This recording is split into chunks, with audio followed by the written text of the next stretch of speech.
I've been a gangster, brother. I've been a gangster. Shit, I may not be slinging dope or nothing like that. Shit, I'm pimping.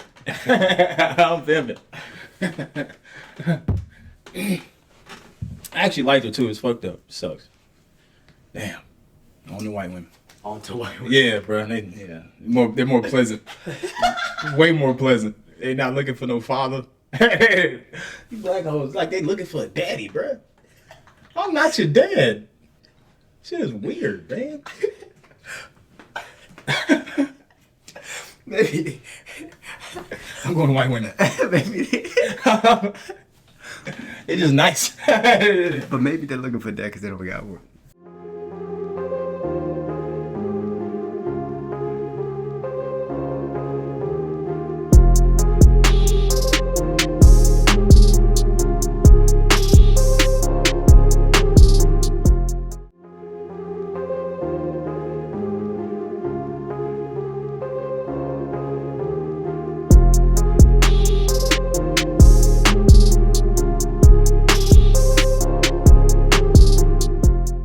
Think about all the like things that you don't like about your dad, right? Just that you wish maybe, I don't know, something he'd change or something he'd do better or something like that. No, ain't that type of guy. No, I'm just saying, think about that stuff, right? Do you have those same qualities? Yes. All the stuff you wish he would do better, you have. All of us have. Like Jalen has his like when Jalen gets quiet, he does the same thing. I'm very like loud and out there, and everybody know when I'm in the room I'm there.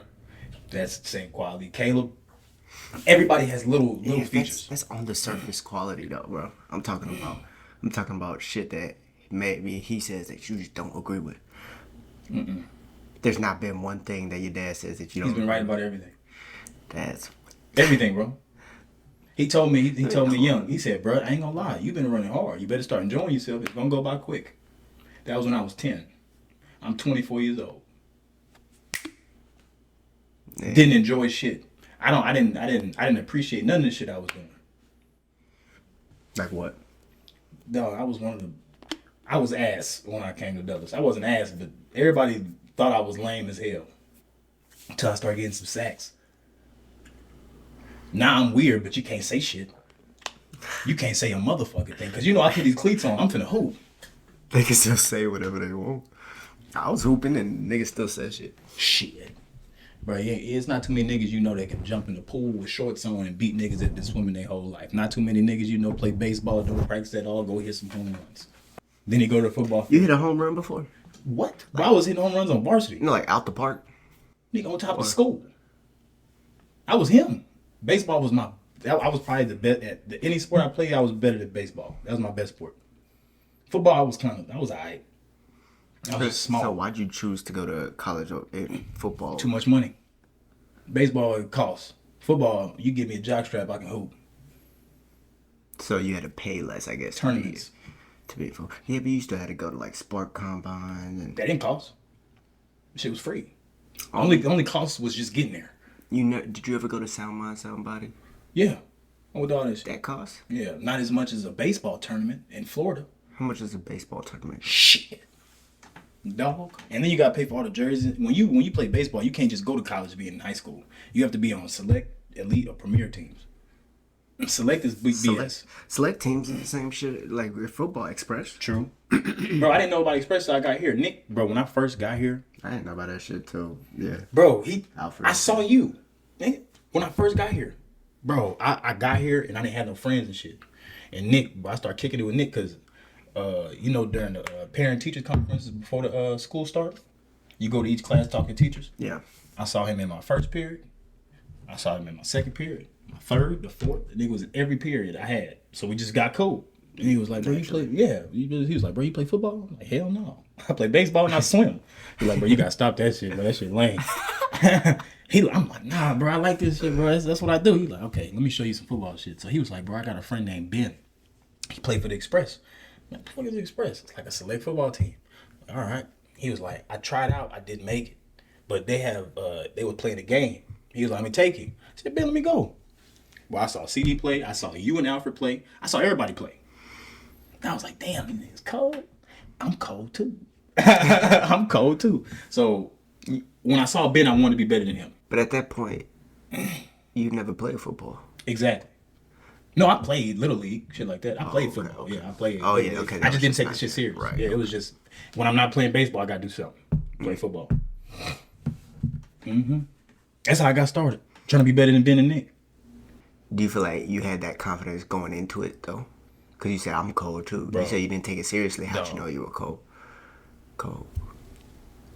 My dad, What about him? bro, when there was moments when I didn't believe in myself, he told me who I was. I had to believe in myself. Even when I didn't think I was that person he was talking about, I had to believe it. Because he's telling me. It don't matter. He told me it don't matter if I was basket weaving, if I was the best shoelace tire. You have to be the best at whatever you do. It don't matter what it is. School, sports, women, life. You got to be the best. You have to. That's who you are. So I knew that when I was 5. It don't matter what I do. I'm going to be cold. I know damn well I'm going to be cold. Regardless of circumstance. That's interesting.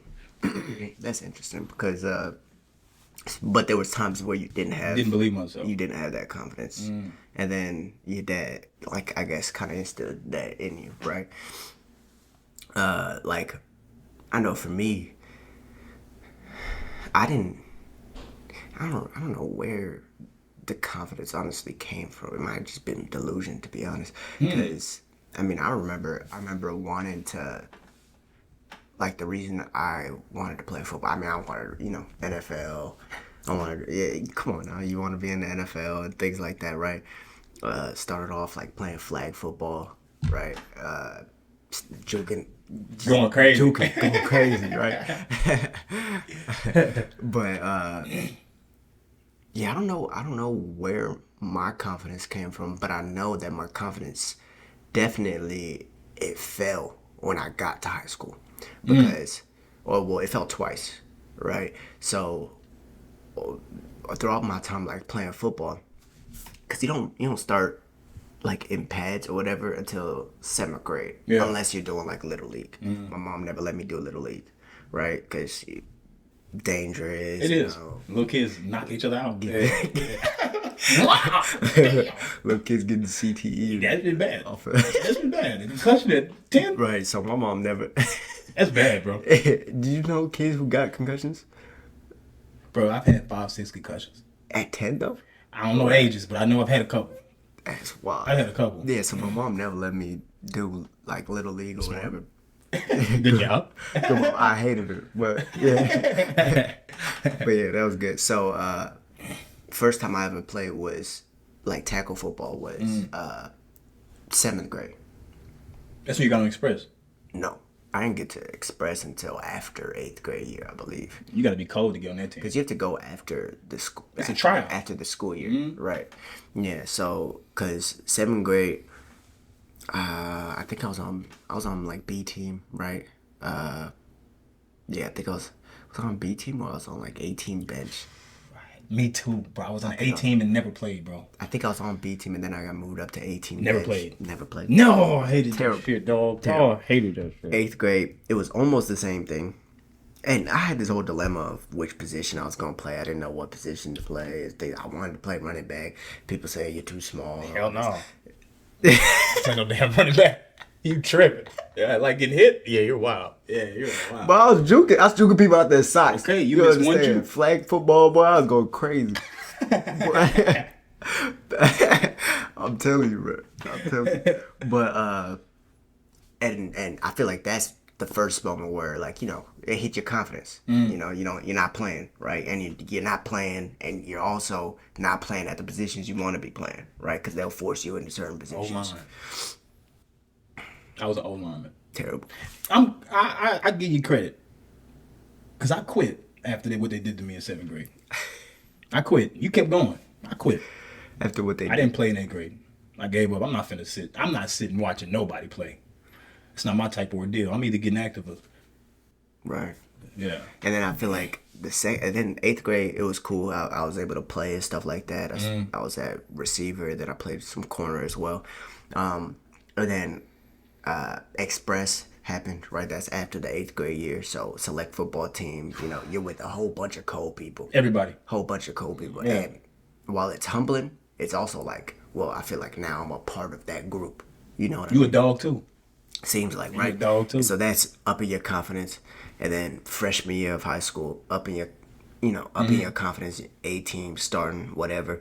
And then you start seeing people get sectioned off, right? Especially high school.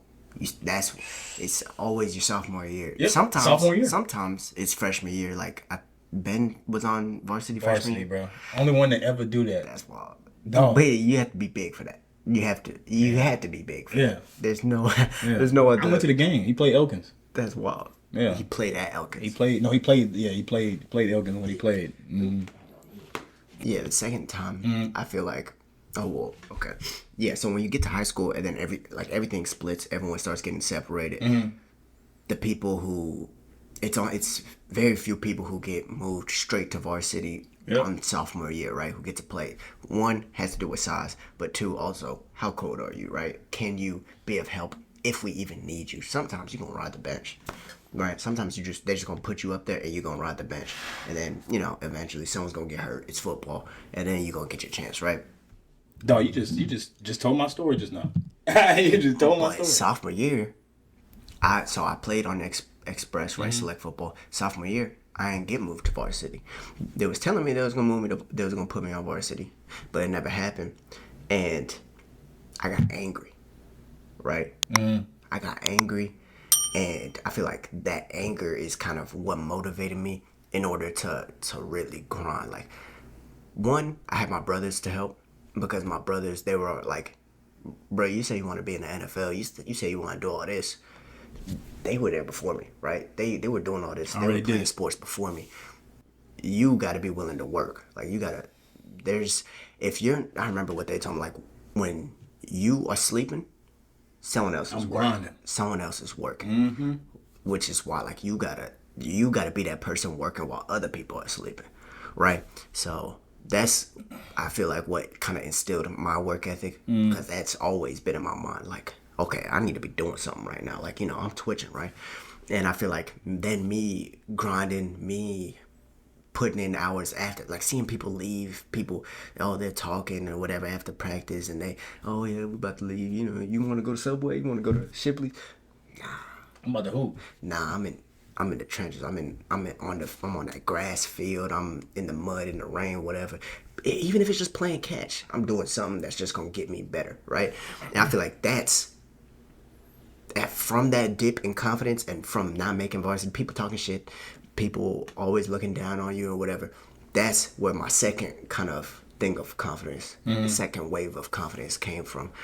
But I also feel like sometimes, man, it's not good, because anger isn't, like, do you feel like anger motivated you? The football, when I played, so my freshman year, I was in the same boat you was in. All my friends was going to varsity. Ben was already on there. Nick was going to be varsity. He was a starting linebacker. Miles Fodry, I don't know if you remember him. He was a starting center. They was all going to varsity. So I'm like, bro, ain't no damn way. All my friends finna be on varsity and I'm not. Bro, I kid you not. I went from that little dude, but I worked so hard every single day. I talked to the coaches every single day. I said, bro, I can't allow myself to be on JV. It can't happen. I got on varsity. Sophomore year. There was a senior in front of me. I don't think you remember. His name was Davion. Played defensive end. I forget his last name. His name was Davion. He gets hurt in the high tower game. He cut like a colored. Yeah. Okay. Yeah, he got hurt. He was a senior, so I knew I wasn't gonna play. My dad was telling me, bro, when you get your opportunity, you have to hoop. I said, all I need is that's all I need is that small opportunity, because I worked so hard. I know if I got out there, I'm gonna do something. Bro, he got hurt the high tower game. I had 20 tackles and 2 sacks. He never played again. He quit, went to basketball. That's when I learned hard work pays off. I never had a dip in confidence because I always knew who I was. I just needed an opportunity. How do you think people could build confidence? Like, if you're down bad, you said, your dad helped you. Some people don't have a dad in their life. Some people don't have parental influences in their life. You were talking about earlier that people are a reflection of their parents, right? And things like that. what about people who don't have parents? How can they be a reflection of their parents? Matter of fact, and this kind of ties into MMA. We're gonna get back to the whole confidence thing, but Joe Pyfer, he just fought this weekend, right? He fought against Jack Hermansson. He didn't win, but he showed that dog in the what was it, 5th round?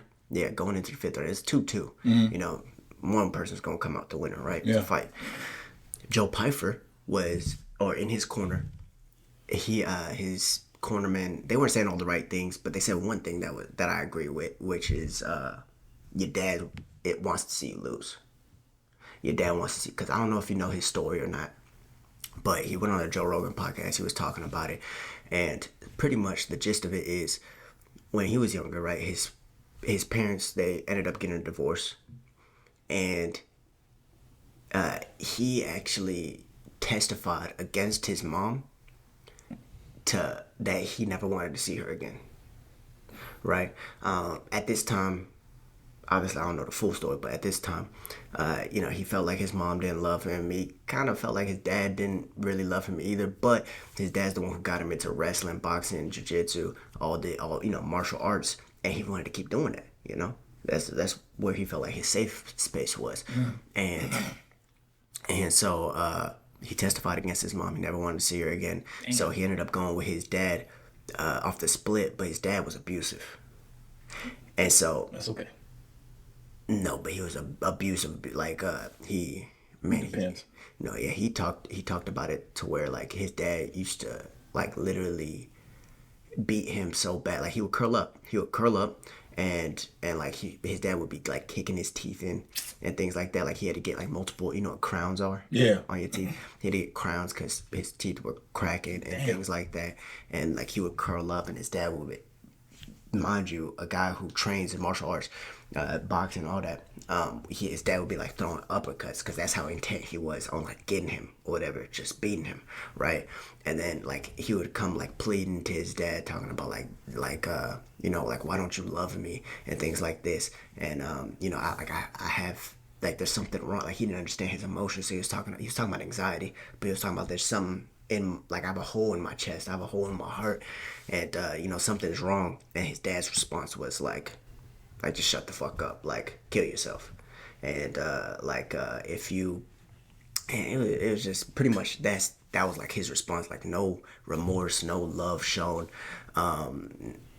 I tell you to jump, you say how high, that kind of thing, right? And man, it got so bad to the point where his sister, Joe Pyfer's sister, was actually talking about killing herself.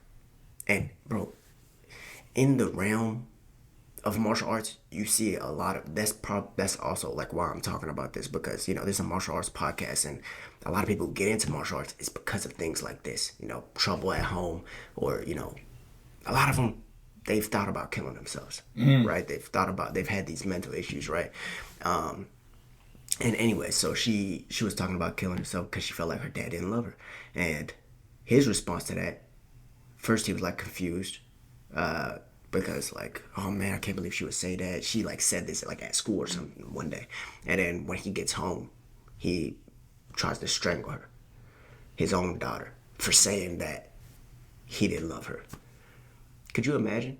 So it's like, how can you judge a kid from their parents when they could be nothing like their parents? They might be shaped by their environment, their instincts, their thought process, their emotions may derive from their childhood, from being around those parents. But some kids, they look at their parents and they're like, man, that's exactly who I want to be when I grow up. And then other kids are like, I never want to be like that when I grow up, you know? So, but getting back to how this does with confidence, like this, that'll break you, right? And I feel like one of the biggest ways to gain confidence is through sports, like we were just talking about, right? Because that's the two examples we gave, right? Yep. You were in sports, I was in sports. We both played football, you know, in high school and things like that. And a lot of people, they don't even have that. They don't, you know those people who are in like PE and they don't even Just be there. like like you have options, right? You get to play. You could play dodgeball. You could play basketball. You could go outside, maybe play some football or something like that, and then or you have the option to go walk. I know those people that just be walking. Yeah, I remember that. Walk around I remember that. Come on, I remember man. that. Like you don't want to do any of this fun shit. Instead, you just want to walk. And those are people who just didn't want to be there, and then they also don't have that outlet, right? So, from your opinion, like in sports, yeah, that's like put your kid in sports. That's how they can gain confidence. But what are some other ways to gain confidence that you know about? You have to take a loss. Taking loss. You have to take a loss. Wouldn't you say that losses can hurt your confidence though? It's supposed to. It's supposed to hurt it. Because then you figure out who you are. Some people pressure bust pipes and make diamonds. After this event, you either come out on the other side better or worse. It's a choice. Some people don't choose that. Some people choose to go left when you're supposed to go right. I believe I have so much confidence because I've took so many losses, but I was better on the other side. And that's not even in sports. That's in school. That's in life. You ain't gonna know who you are until you fail. Failure is a big part of confidence. I failed plenty of times, bro. But like you said, you got older brothers, so you was able to watch them fail. I'm the oldest brother. All I was doing was failing, figuring it out. How do I not fail anymore? I still fail. I still do. But because I failed so many times prior in my life, I know how to come out on the other side better. That's how I think about confidence. I got my confidence. I'm so uplifted in how, all my, people around me know how I act. When I'm here, everybody know I'm here. Because I went through so much and I'm still here. See what I'm saying? Kind of. So you're saying, I guess, like you have to go through failures. I mean, I like to know who you are. Yes. Right. But like you said, there's, two choices you could either choose to, and what are those two choices actually? Two choices? You said left and right, but what exactly are those two choices? What I mean by going left, you don't learn from the mistakes or the failure. You let it sit on you. You don't ask why. You just accept it. I failed. Or going right, how can I make sure this never happens again? And what does that come with? Hard work. Some people don't want to do the work. Right. And that's a choice. Yeah. So when you see people that don't have confidence, that's a choice. So it comes down to their choices. Yes. I can agree with that. How about this, bro? I used to pray. All I wanted to do was be great. I prayed. I said, God, can you make me confident? You know what he does, though? It'd be too easy if he just gave it to you. He gonna put you in positions to be confident. He gonna put you in scenarios to show that you're gonna be confident. He can't just give it to you. That'd be way too easy. You would never learn nothing. I'm gonna put you in places, situations that it has to come out. And some people, when they put in that position, they're either going this way or they're going that way. Yeah. Okay. Well, I could definitely agree with that. But there's the people who maybe make the wrong choice, or they're like, man, I'm just not ready yet. Like, what do you say to those people? If you're not ready? Yeah, if you're not ready to make that if you're not ready to have the confidence to make that choice and to choose to, I guess, be great in your example, then what do they do? What did we talk about a couple episodes ago? A smart person learns from their own mistakes. An intelligent one learns from everybody else's. If you can't get it yourself, you have to learn it from the people around you. And if you don't got nobody, like you said, you don't got a family, you learn it from your friends. You learn it from your peers. Because I guarantee it's going to be one person in the bunch that never favors to adversity. Never favors to adversity. Like folds. Oh, no. Okay. Pressure bust pipes and make diamonds. So you can learn from your surroundings. You got to learn from everybody around you. I feel like another way, like for those people, right? Like you could like you said, it takes an intelligent person, right? But if someone hasn't built maybe that intelligence or that innate ability to, I guess, follow their surroundings, or people, like, say for instance, only children. If you're like a lot of only child people who are grow up being the only child, they don't really take from anyone other than maybe their parents, but a lot of times parents put the responsibility on them, so they're kind of just listening to themselves, following their own actions and things like that. I feel like for those people, goal setting is a big thing. Like, say you don't have the confidence to say, I want to be in the NFL, right? You could be a kid, you could be a teenager, you could be in high school, whatever.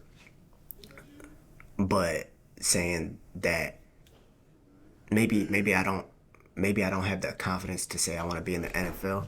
Yeah, but I feel like goal setting could be an important thing for those people, because like you don't have the confidence to maybe say I want to be in the NFL, I want to be a professional fighter, I want to do this or do that. What about building the confidence to say, today I want to be better than myself yesterday? Yep.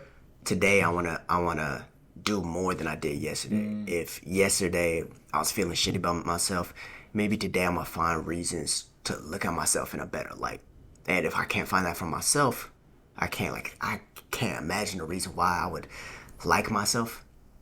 Maybe I go and try and search for that knowledge. Give right? myself a reason. Right. Or maybe it's the next step. Maybe, okay, I didn't feel shitty about myself yesterday. Maybe today I'll pick up some weights. Maybe I'll start lifting, right? In football case scenario, right? Maybe I'll try and get stronger today while other people aren't trying to get stronger. Then you do that, and maybe the next day you okay, see how fast I can run a sprint. Next day, try to beat that. And you keep doing those things. I feel like slowly but surely, it definitely builds confidence in yourself, because I did something that I didn't do yesterday. So what's to tell me that I can't do something that I never saw myself doing? You know, I never saw myself being able to even like myself. But now I kind of don't despise myself. Well, I never imagined that happening. So if one thing could happen that I never imagined happening, why can't another? It's a trickle effect. Yeah, then you start, it's a snowball effect. Yeah. Really, like, it snowballs, like you said, but the goals get bigger and bigger, and then you start looking further and further, and then it almost comes to a point where you got to take a step back and then look at the present, right? So I feel like that's a good way that you could build confidence. But a lot of people don't have the motivation to do that, right? And then we were talking about earlier, anger is a big motivator for a lot of people, right? And that was a motivator for me, and even a motivator for you, right? You said anger was a motivator for you, or no? I just wanted to be the best You just wanted to be the best. at anything. I can't be second. Ain't no way, bro. So it's more just competitiveness Yes. rather than anger. Right. Do you think anger is a good motivator? What? Being pissed off make you do a whole bunch of different stuff. Oh, bro. Man, it make you change up.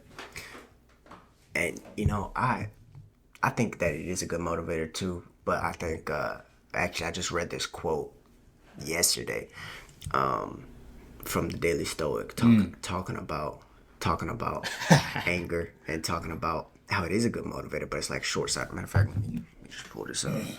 So the quote says, anger is bad fuel, right? And Seneca says, there's no more stupefying thing than anger. Nothing more bent on its own strength. If successful, none more arrogant. If foiled, none more insane. Since it's not driven back by weariness, even in defeat. When fortune removes its adversary, it turns its teeth on itself. Right. And then Ryan Holiday said, as the Stoics have said many times, getting angry almost never solves anything. Usually it makes things worse. We get upset, and then the other person gets upset. Now everyone's upset, and the problem is no closer to getting solved. Many successful people will try and tell you that anger is a powerful fuel in their lives. The desire to prove them all wrong or to shove it in their faces has made many a millionaire. The anger at being called fat or stupid has created fine physical specimens and brilliant minds. The anger at being rejected has motivated many to carve their own path. But that's short-sighted. Such stories ignore the pollution produced as a side effect and the wear and tear it put on the engine. It ignores what happens when that initial anger runs out, and how now more and more must be generated to keep the machine going, until eventually the only source left is anger at oneself. Yeah. Martin Luther King had a quote saying, "Hate is too great a burden to bear." And he that was like warning his fellow civil rights leaders in 1967, even though they had every reason to respond with hate, all the racism and everything going on. But the same is true for anger. In fact, it's true for most extreme emotions. They're toxic fuel. There's plenty of it out in the world, no question, but never worth the cost that come along with it. And that shit kind of rang with me because, like, I was angry, and that was my fuel. And then what happened? But there was that was my fuel, but it was only for so long. Yeah. Because then it was like, at one point, I had nothing to be angry about. Because you did it. Right? I accomplished. What am I mad about now? Right. And then it's, if you keep using that, like, thankfully, I didn't use it. Like, I feel like before anger was my motivator, just wanting to be great was my motivator, or just wanting to be the best at something was my motivator. So thankfully, I didn't turn it on myself. But I feel like if that's your only motivator, like, you're just angry and whatever, then, like, after you've accomplished whatever, you still Stuck. Yeah, and you're just angry maybe, and it feels like you're angry for no reason. And then you have to find the real source of that anger. And it could be like your childhood, like Joe Pyfer, right? Or it could be something like that. Right. And so I feel like anger is a good short-sighted motivator, but like, maybe not for the long run. Nah. What is the best long-term motivator? If someone's like even like not a competitive person like you and me. Long-term motivation. That has to do with self. I'd probably say self-ingenuity. Probably say, like, I don't know. You have to feel like you want to be the best person you could be in the end. And whatever that is. Because I've learned a lot about people, bro. You can't please everybody. Definitely not. I tried that. Let's not get twisted. let's not get twisted. I've definitely tried to do that. It never worked because always somebody got something to say. That's just how it goes. But when you do it for yourself, and I'm learning that now, because I never really had time to focus on just me. But when you start focusing on you, you have more self-fulfillment in the end. So you'll be able to take care of people better because you fulfilled yourself before you was fulfilling them. Oh, I'm definitely learning that right now, real big time. Because my life, I can do anything I want to do. I can be any person I want to be. But my war is inside. So I'm trying to figure out how can I be better with me so I'll be able to take care of everybody else. Right. That's need to be self-fulfillment. Right. So you said the best motivation is maybe trying to be better than the person in the mirror. Sometimes, bro, I ain't gonna lie. When I looked in that mirror, I ain't like what was looking back at me. And it don't got nothing to do with nobody but. Right. But sometimes, if I'm being honest, I look at the mirror and I see nothing wrong. And I feel like that's a bad thing too. And it's a bad thing, one, because it decreases your motivation. Yep. But it's also a bad thing because, or as a matter of fact, I don't even think it is necessarily a bad thing because it's good to see good in yourself or to not hate yourself, right? Or to like yourself, even if you really like yourself, right? but I feel like that term motivation is a little overrated.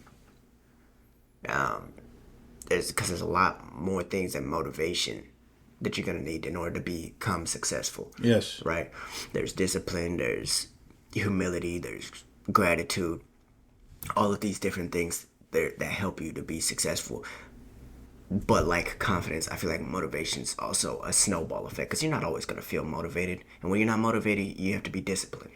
And when you're when you're disciplined, but then you hit a roadblock, you have to persevere, right? And so there's all these different characteristics that help someone be successful. Motivation, I think is what gets you to make that initial choice. To get up. Discipline keeps you making those choices. But I feel like you're not always motivated to do something. Sometimes it's just about doing it. Just doing it. Right. Yeah. Right. But Talking about somebody who just did it. yeah, talking about somebody that just did it. man, motivation gets real slim when you're in the thick of a fight. Ooh. Motivation gets real slim. Like when you land a lot of punches on someone and they don't fall, that like sometimes you're just like, He's rough right now. He's a dog. He's a dog. you know, and then maybe they're landing on you and you're like, damn. Shit. You know, maybe I want this shit to stop. Kitties are burning. But that's not what we saw. Yeah. So, for some of y'all have seen one of our latest interviews with Hurricane Ike Villanueva. Champ. Hurricane is the champ. BYB. Hurricane, man. Bare knuckle heavyweight boxing champion. Yes, sir. Man, that was a wild fight, man. Because first, talking about the finish, I mean, it went to the fourth round, right? It went to the fourth round with just hands. Fourth round. Bare knuckle hands. It was a wild man. Bare knuckle.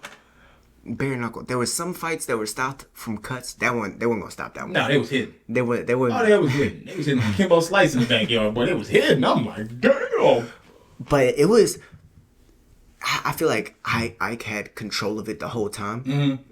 But there was times where he got tested too, because there was times where DJ was trying to put it on him, but I kind of stood by his word and he was like, I'm not gonna. Or at first he stood by his word and was like, I'm not gonna back up, and it was causing him to get hit and stuff like that. But then he was like, maybe it's not a bad idea, even in a triangle, because keep in mind this is a triangle. To back up. I feel like sometimes when he was backing up, that actually gave him the most success just because of the way DJ was coming forward. I mean, he was hitting him with uppercuts and things like that. And man, and then the finish was crazy because at some point, man, some people just don't fall. He gave up. He made him give up. Yeah. It was, he made him give up, bro. Yeah. He made him give up. I mean, I don't like saying that with fighters just because is that giving up? I mean, I guess. No, he gave up. I guess at some point it is giving up, but it's like, man, I don't know if that's him consciously giving up or he could, bro. Some people, when they're taking a beating, they're not conscious anymore. True. And it's just their body reacting. Because what makes a conscious man grab the ropes instead of protecting your face? Because at one point, when he rocked him, hurt him, got him in a corner, started putting it on him. Good uppercut. And then DJ, he like grabbed the rope instead of protecting his face. With a bare knuckle. So he was just getting hit. Stop laughing, bro. It's serious, man. But he was like getting hit, and then like at some point, like it was like, okay, maybe I gotta move, but like the thought never came to. His legs wasn't moving. Cover up. Yeah. No, his legs were moving. He turned and started running, and that's when the ref stopped the fight. Yep. But Jesus Christ, like what a wild fight, man. Both people showed crazy amount of heart. And Ike, man, that was a good win, man. You could tell he was fighting something bigger than himself. Something. That's what I'm saying, it was man. Deep. Sometimes, like we gotta have him back on the podcast and ask him about this, because what was his motivating factor? You hear what he said about his dad? Yeah, that he learned never to quit. Yep. I mean, dad, because and his dad's proud. His dad's proud. I promise you, he was right there with you. He did everything he said he was gonna do. And he was dancing February 10th. Yeah. You saw him dancing afterwards? Going crazy. Man. I'm happy for him and his family, man. I'm glad he's a champ. He deserves it. He put in all the work he said he was gonna do, and he did it. Mm-hmm. So, hey, shout out. Hey, and now he's a free agent. I want to know what's next, man. But he better get out there. He better put some gloves on. Hey, put some gloves on. He was throwing. He put some gloves on. Put some gloves on, though. Yeah. Break the bank. No, he broke that bank last night. That bank's gonna break. Woo! If it didn't last night, it's gonna break. Yeah. Man, but then, did you watch the UFC fights? Did I? It was hidden last night. Yeah, there was some good It fights. was hidden. The females was hidden. Girl, it was in there. Yeah, there was some good fights. Yeah. Look at this, just real quick. But yeah, Rodolfo Vieira, jiu-jitsu legend. He ended up getting the win. I was very happy about that. At first, I was a little worried because he just wasn't throwing anything. He wasn't throwing anything until he got that takedown. He got that takedown, and then he just kept pouring on the I guess sequences that he was putting arm and protrusion, and ended up getting an arm triangle win. It's like his fourth arm triangle win in the UFC. It's like a record. Yeah, he gets anyone to the ground. It's a problem. The only one who's really able to stop it when it got to the ground, I think it was like Fluffy Hernandez. And he actually ended up submitting Rodolfo. But yeah, that was wild. Michael Johnson got the win. That was cool. Bro, someone called him the best worst fighter to ever exist. Dog, he was throwing body shots so hard, bro. And he fought a good dude. Who was kicking. His leg kicks are nice. But he fight like he's so calm. He's just so calm. The dude he was fighting, all he did was just Flowers. Just chilling like. Yeah, it was. Kept getting taken down. Yeah, bro. Michael Johnson looked goddamn phenomenal. He don't wrestle. Motherfucker throw hands. He throw hands. Excuse my name. But yeah, he throw. He was wrestling. And he was throwing. Yeah. He threw the dude that can throw. Oh, that. Yeah, no, it was good how he went to the body as much as he did. He found the takedowns, found the openings for takedowns, and we never really see that from Michael Johnson. Nope. He's been winning as of late. Someone called him the best worst fighter to fight in the UFC because he have a good fight and get dropped in the end. That's why. No, it's just. He's having the best fight of his career to get dropped in the end. I feel like if it was never for Khabib, he could have been maybe champion. Really? He's old right now. If it was never for Khabib, I feel like he could beat like a Eddie Alvarez. Yes. Yeah. Yeah, he'll punch on Eddie. I don't think it wouldn't be like no easy. He hit, bro. When he throw that body, bro. When he throw that body shot, you can hear that bit like a gunshot. Felt like it's loud. Sound like bare knuckle. Dog. And then the dude tried to sit down for a little bit because he kicked him in the nuts. He's like, bro, he hit me right in the nuts. And the dude sat down. He said, nah, get up, bro. Nah, get come on. Get up. Don't try. Don't do it. Get your ass up. Gregory Rodriguez, the RoboCop, he had a good one. Man, for a moment there, I thought, it was just gonna be all out, like, back and forth. Because first round, RoboCop was throwing, Brad was throwing. Hard. He hurt RoboCop. He hurt RoboCop, but then when he backed up a little bit and he started coming forward. Yeah, when Gregory Rodriguez gets hurt, he throws harder. He backs up for 2 seconds. And let me get back in my head. Let me go forward again. It makes you not even want to. You heard who he trained with? Don't even go for the finish. You heard who he trained with? That dude with that jewel in his left hand. Hooper. That man with that rocket in his left hand. He trained with that dude. He trains with Alex Pereira? Yes. You didn't see the leg kicks? He was kicking the hell out that guy. The calf. Mm-hmm. That opened things up for him. He started to teach. Man, speaking of calf. First off, I want Gregory Rodriguez. He needs a top 10 fight, man. He needs a top 10 fight. Yeah, he lost to who's the Hulk or something like that. Yeah. Bruno Ferreira. Yeah. Yeah, he lost to him, but he's had like 2 wins since. This was a good win. He beat Brad Tavares. You should at least get a top 15 fight, but the fact that he's like 36, 37, something like that, right? Man, hurry up, speed him up. You gotta give him a shot, like if he could get a top 10 win, he could become champion. Yeah, because he has it all. It's just like, is that chin gonna hold up? Is his body gonna hold up? Things like that. Maybe give him some TRT or something. Let him good steroids. Yeah, good steroids. And ain't nothing wrong with it. They get out the system in a day. That's not true. Yeah. Maybe. You get steroids out of the system quick. Maybe the new age steroids. Yeah. Talk to LeBron. LeBron go average a triple double at 50. y'all think this is all natural? Yeah. My dad be getting mad when I said that. Man, LeBron ain't taking those. No, LeBron is taking steroids. LeBron taking something. And Tiger Woods takes steroids. I know LeBron takes steroids. I know for a fact. Speaking of calf kicks, the main event, Joe Pyfer, he started off what was he doing? He started off so good. You know, he broke Francis Ngannou's record for the hardest punch. The hardest punch, yeah. On that machine. It didn't look like it that night. Yeah, it did. He was hitting, but like he got too confident. Everything he touched Jack Hermansson with, I feel like he got way too confident. Just a little bit too patient. Because the more Jack Hermansson gets into these fights, the better he gets. Oh, that's a hard person to deal with. Right. You got to get him out of there.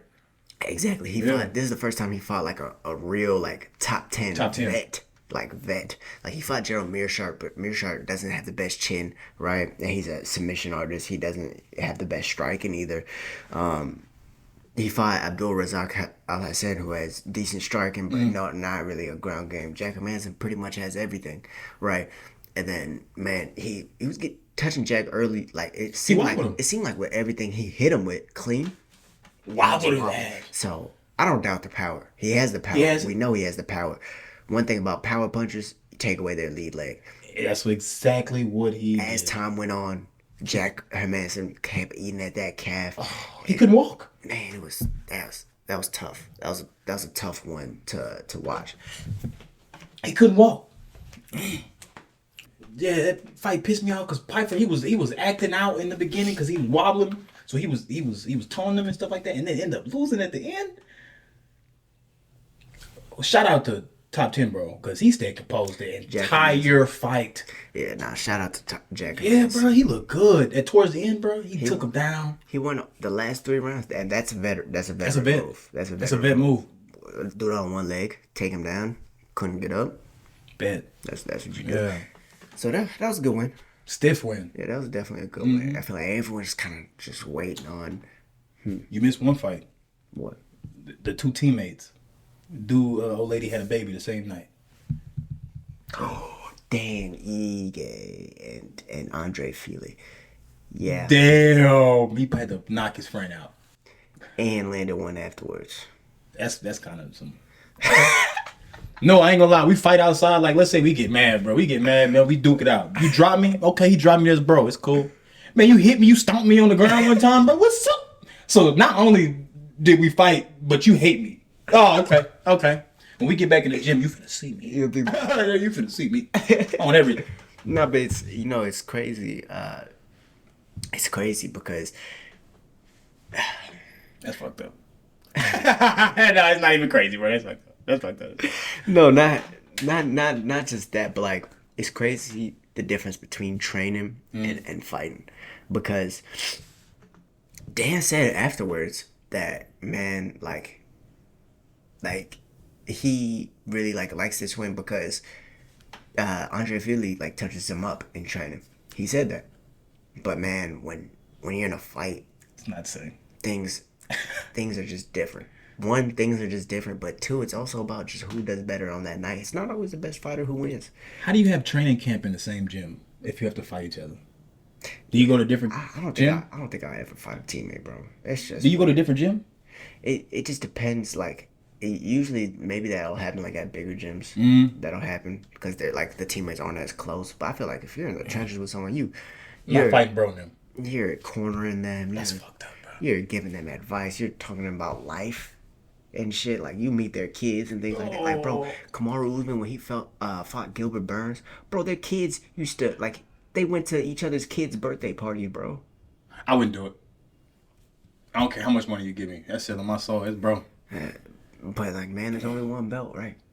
Only one belt. It's just something people have to choose. But I got a question though. Yeah. When did you throw your first punch? As a human?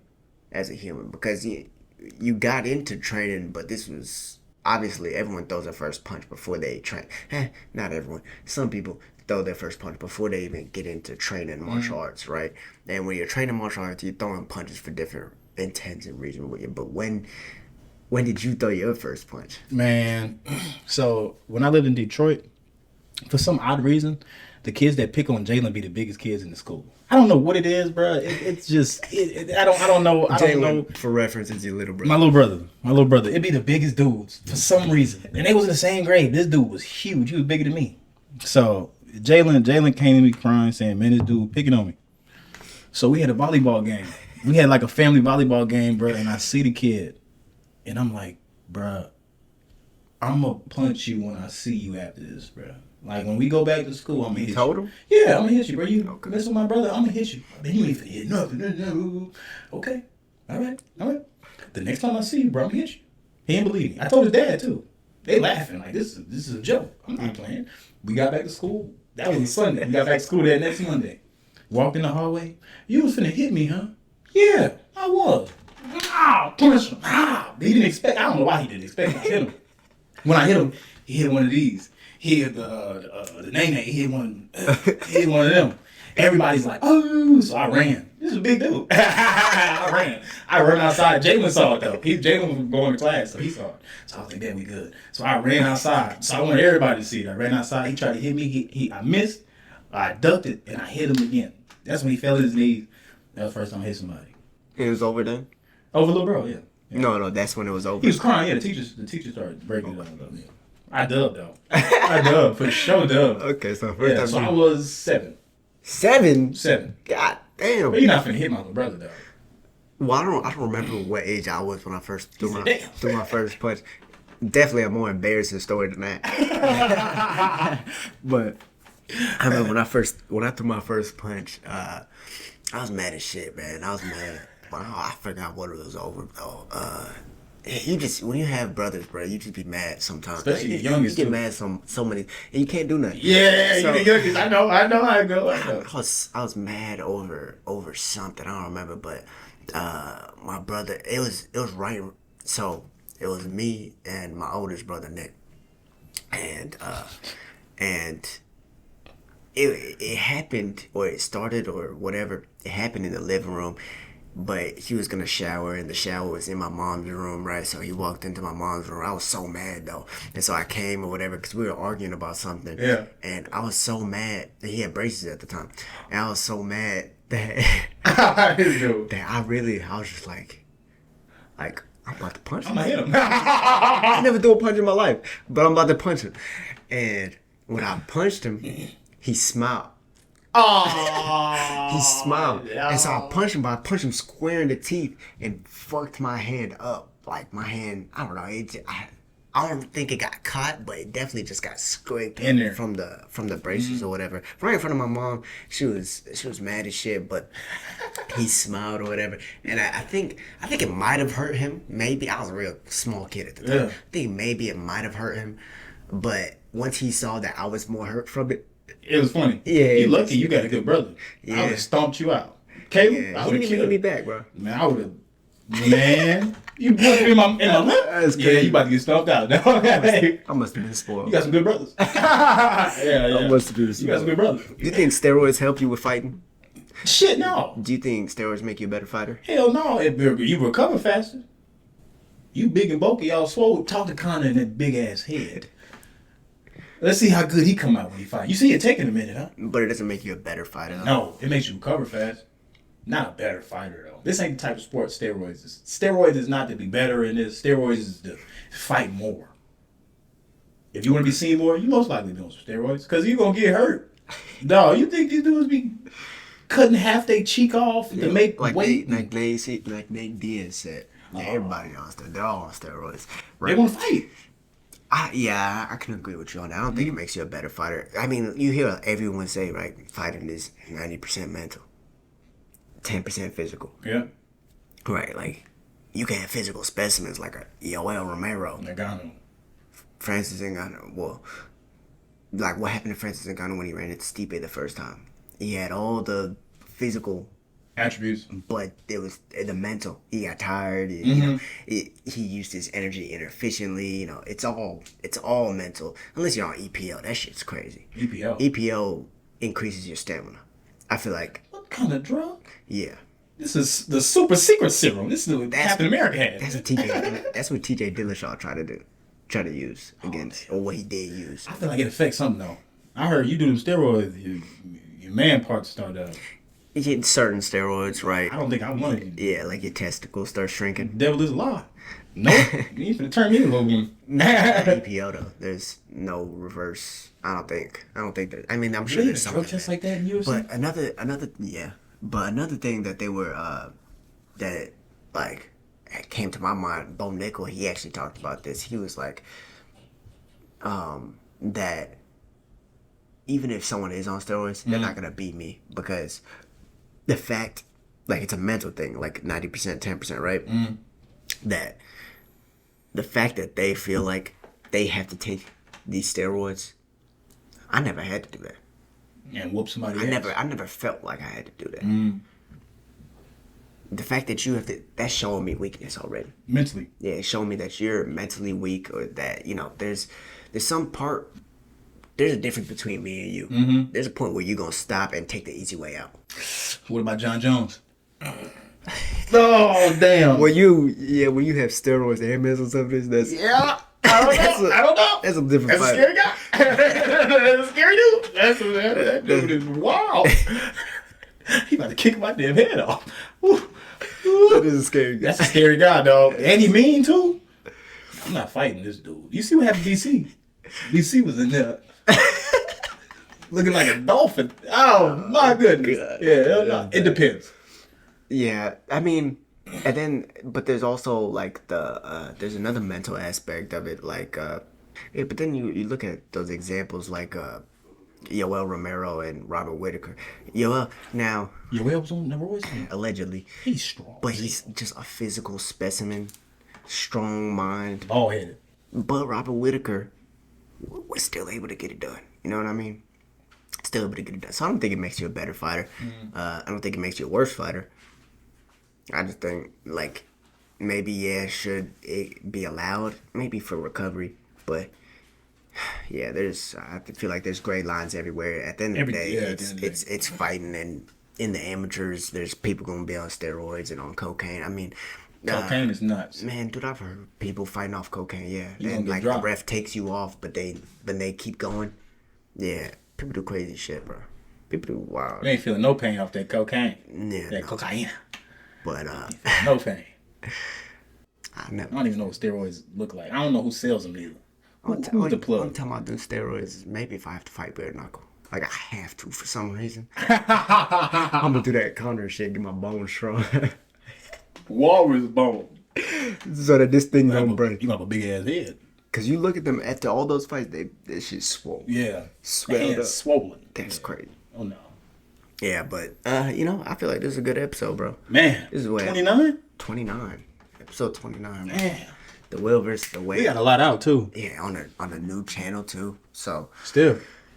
It's a new journey. I feel like this is a better, because I like talking about, like, events and things like that, of course, and giving predictions and things like that. But sometimes I feel like I wanna talk about more, and so I feel like this is the podcast for people who like listening to about events and things like that, but also want to learn a little bit more about the lifestyle. You know what I mean? Because martial arts, it saves lives. It saved Joe Pyfer's life. It saved Francis Ngannou's life. It saved. I almost had diabetes messing around. I was pre-diabetic at one point, though. But yeah, it saved my life too, bro, and a lot of people that I know. So another thing, if you want to learn how to know yourself better and like yourself and be confident and things like that, man, maybe try and find your nearest martial arts gym. Jiu-jitsu, anything that teaches you real martial arts, I feel like that'll help. But with that being said, thank you guys for watching, and we'll see you guys in the next one. Like, comment, subscribe, and peace. Man. What is up, Wade MMA family? New episodes of The Will vs. The Way drop weekly. Don't forget to check out our latest episodes and other MMA content on Wade MMA. Thank you guys for watching, and don't forget to subscribe.